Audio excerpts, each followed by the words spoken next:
my people, welcome back to another video.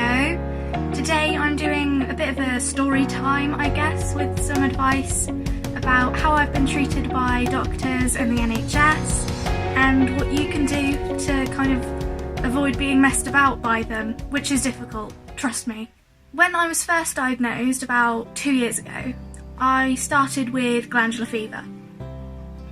And the first doctor I saw was amazing, incredible. He got all my bloods done to see what was going on. I never actually got it confirmed that it was glandular fever because the blood tests were done too late. But every doctor I've seen since says, yeah, that sounds 100% like glandular fever. I wouldn't doubt that you had anything else. And he sorted me with that, and I got better from glandular fever. But then the fatigue wouldn't go away, basically. And then probably 2 or 3 months after that started happening, he was discussing with me to get a referral to a fatigue clinic. But then, unfortunately, as he was kind of a travel about doctor, you know, ones that go to different surgeries, depending on who's missing, unfortunately, he just disappeared and I never saw him again. But after that, I changed to a different doctor within my surgery that I was a part of, and she was just evil. She was horrible. She said to me, "Oh no, you're just depressed," and threw some different antidepressants at me. I had already been taking antidepressants. I wasn't depressed. I do have anxiety, but I wasn't depressed at that point. Just throwing pills at me whenever I came in with any different symptom. If I came in saying, my joints are killing me, something's going on, or I keep feeling really nauseous all the time, I'm really dizzy, I've got headaches, just here's some painkillers, take some naproxen. We have a story about that. I'll save that for another video. And just kept throwing tablets at me that weren't doing anything, basically. And then I just got so fed up that I went privately and got blood tests done. And obviously I'm not a doctor, I don't know what blood tests I need, so they were asking me what blood tests I thought I needed. So I just put down whatever I thought could help, really, and they came back all fine. Although there was one slight indicator, but it wasn't concerning. It was my liver function was slightly heightened, but nothing abnormal. And I did have low white blood cells, but we knew my immune system was really bad anyway, so that didn't really mean much. And then I went to the doctors about this, and they just threw more pills at me. While that was going on, not only was I dealing with the fatigue, I changed doctors when I moved to university, so I was in completely different surgery everywhere. And with my medical records it had shown that I had had tonsillitis 8 times. That wasn't fun. That was a side effect of the glandular fever because my immune system was so low, my tonsils just couldn't deal with it. And I had it 8 times. In less than a year. You're meant to have your tonsils removed if you've had it 5 or 6 times in less than a year.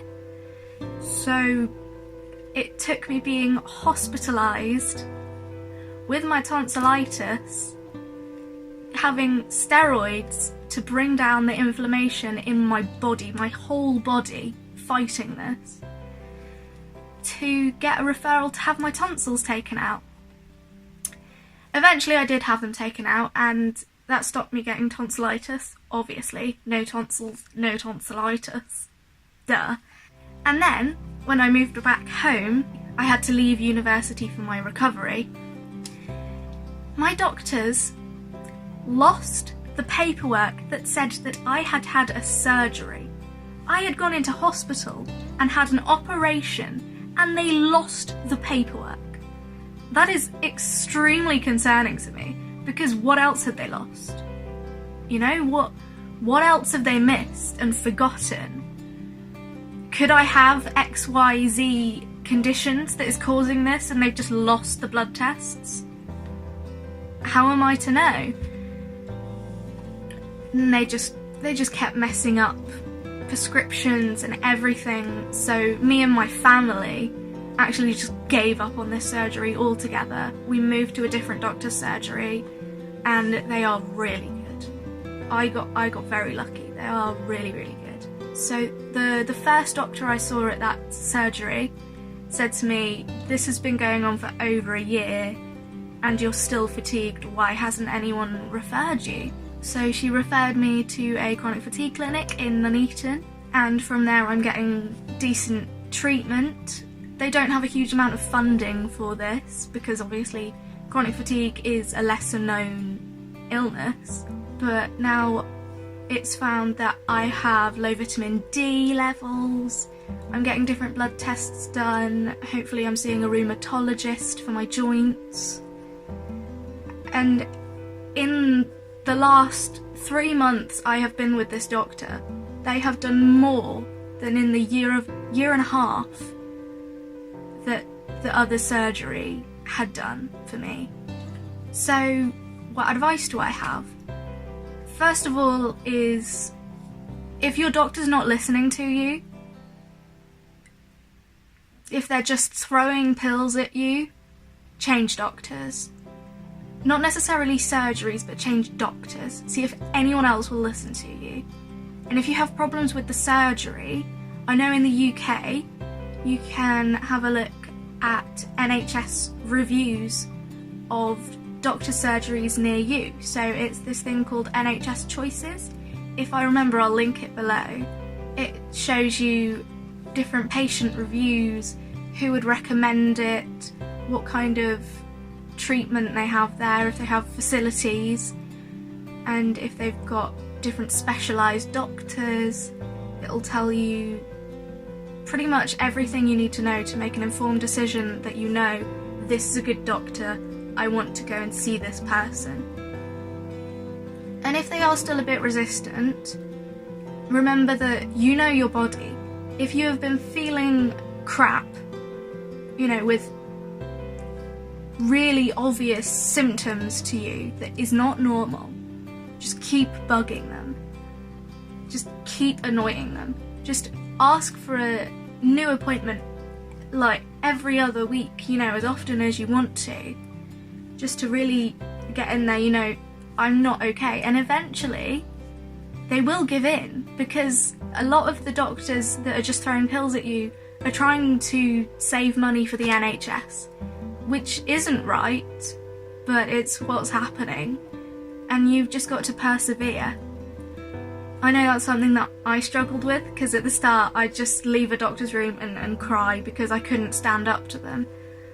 Now I've gained a lot of confidence with it because I just got completely fed up and got very annoyed with the doctor and started saying, look, this is what's going on and this is what I need. This is messing up my life here. So if you need to be firm with someone, do it. Even if they can't sort it for you, they will refer you to someone who can. I really hope that this has helped you, and that people don't have to deal with the nonsense that the NHS goes through. Don't get me wrong, I'm grateful that we have free healthcare, it's incredible.